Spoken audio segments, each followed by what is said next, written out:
يعني طب هي في الدور الثالث؟ اه الف شكر الف شكر. شكرا. شكرا اخويا يوسف.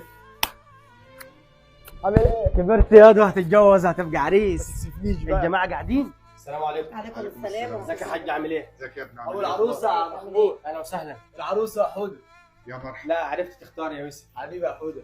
عامل ايه يا حاج؟ الحمد لله. احنا لنا الشرف والله ان احنا نسيبكم. الشرف لينا والله. ايه ده يا يوسف؟ دي الشبكه يا ولد. طب يا شبكه ايه طب يا ابني دي هديه مني ليها يا حبيبي مش كنت تستناني؟ ما قلت قبل ما تيجي يا حوده يعني، وبعدين يعني انت مش غريب يا حوده يعني أنت اكيد هتيجي حاجه تشوفها. بسيطه صح؟ حاجه بسيطه والله يا محمود. ماشي يا عم على ربنا فكرة يتمم دي بخير. هدية ربط كلام. دي حاجه بسيطه يا يوسف. يا حوده والله يعني حاجه ما هديه مني ليها يا حوده. انا مش عارف ايه يا عمدة، انت هتستخسر حاجة فيا؟ في حد يعرف يصحى طب يا حاج متولي انا هستاذنك بس دقيقه بس هكلم اخويا في البيت. اتفضل. تعالى يا يوسف. اتفضل يا اللي جاب تجاوز الجواز عشان يبقى كده مستاهل. ربنا يستر. ايه ده يا يوسف اللي انت اما تعمله ده؟ يا محمود انت سحبتني من وسطهم في ايه؟ طيب كل ده دهب يا يوسف؟ حاجه بسيطه قوي يا محمود. يعني ده حاجه بسيطه امال الحاجه الكبيره هي؟ بحبها قوي يا محمود، يعني اجيب لها اللي هي عايزاه. ياد بتحبها هي يخرب بيتك، دي هتفلسك ياد، ده بينصبوا عليك. يا محمود ما فيش منه الكلام ده. والله بينصبوا عليك وهثبت لك.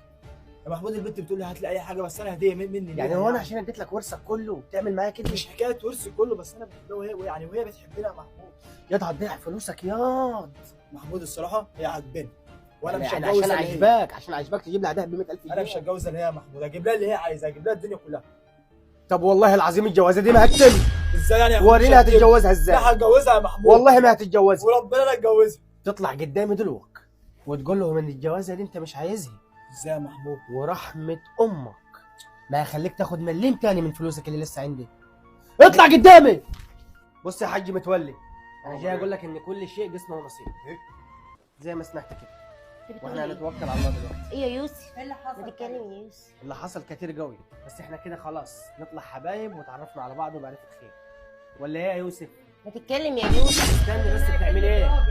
هي كلمة راجل بس انتوا عملتوها مع عيل. هات كده، بعمل ايه؟ هاتي كده بس الدهب. يا يوسف بعد بتتكلم إذنك. يا يوسف؟ ثواني اطلع يد قدامي يلا. مش عايز تتكلم؟ طب انا هقول لك على اللي فيه. طب دي هدية يوسف الشقة ليا. اللي انت قاعد في سنة يا حاج، الشقة اللي انت قاعد فيها دي شقة مفروش. ما قالتلكش يا حبيبة القلب ولا؟ اسألها هي قدامك. هو الكلام ده صح يا بوسي؟ لا طبعا، ده اي كلام. هو انت عايز تبوظ الجواز يا محمود؟ لا ده انا آه. جالس واحد على السلم بيقول لي ان الشقة دي مفروش، واحنا ما نعرفوش. وغالبا ده ولا هو- ابوها هو- ولا دي اختها. اطلع قدامي. هو اي حد يقول اي حاجة تصدقه يا عمدة؟ هتجوزها غصب عنك يا محمود. اخرس يا كلب. اطلع قدامي. يلا